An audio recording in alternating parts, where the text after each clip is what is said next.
মাজার মাজার, হ্যাঁ। জালসা জুলুস কাওয়ালি হয়।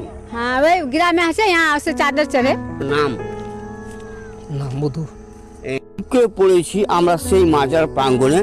আমরা প্রথমেই জানাই এখানে আসসালামু আলাইকুম ইয়া আহলাল কবুরে মাজারে। এখানে আমরা লক্ষ্য করতে পারি সকাল সন্ধ্যা অনেক মানুষের সমাগম ঘটে এবং এখানে বেশ কিছু মহিলারা তারাও এখানে আসে এবং হাঁটতে হাঁটতে অনেক দূর থেকে এসে গেছি পড়েছি আমরা সেই মাজার প্রাঙ্গণে। আমরা প্রথমেই জানাই এখানে আসসালামু আলাইকুম ইয়া আহলাল কবুরে, এই সেই মাজার প্রাঙ্গণ। এখানে নিশ্চয় কোনো আল্লাহর ওলি তিনি এখানে শায়িত রয়েছেন এবং এখানে শোনা যায় যে বহু মানুষ বহু দিন থেকে এই মাজার প্রাঙ্গণে আসে এবং এই মাজার প্রাঙ্গণে এসে তারা তাদের নিজের অন্তরের যে কথা তারা স্বয়ং আল্লাহর কাছে তারা ভাব দ্বারা প্রকাশ করে এবং এখানে বহুদিন থেকে সেই আল্লাহর ওলি তিনি কে রয়েছেন আমরা তেমন এখানে কোনো নাম পাচ্ছি না বা এখানকার মানুষকে আমরা জানবো যে সেই ওলির নাম কি।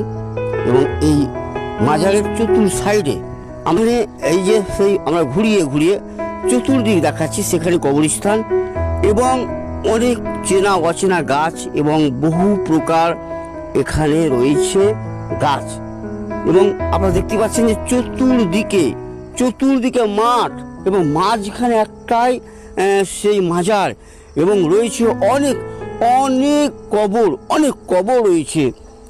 ঠিক আমরা দেখি যে একটা চাঁদকে ঘিরে যেমন হাজার হাজার তারকা যেন তার সাইডে অবস্থান করে, ঠিক সেই রকম এই মাজারের চতুর্দিকে অনেকের কবর রয়েছে। বহু মানুষ এখানে শায়িত রয়েছে এবং কাল কিয়ামত পর্যন্ত এখানে শায়িত থাকবেন। এবং আমরা জানি যে মহা পুনরুত্থান বা মহা কিয়ামতের দিবস, হাসরের দিবস যখন শুরু হবে আবার সকল মানুষ পবিত্র কোরআন থেকে বর্ণনা তারা আবার জীবিত হয়ে উঠবে হিসাব নিকাশের জন্যে। আজ এখানে আমরা রয়েছি এমন একটা জায়গা যে কবরে আমাদের সকলকেই মৃত্যুর পর যেতে হবে।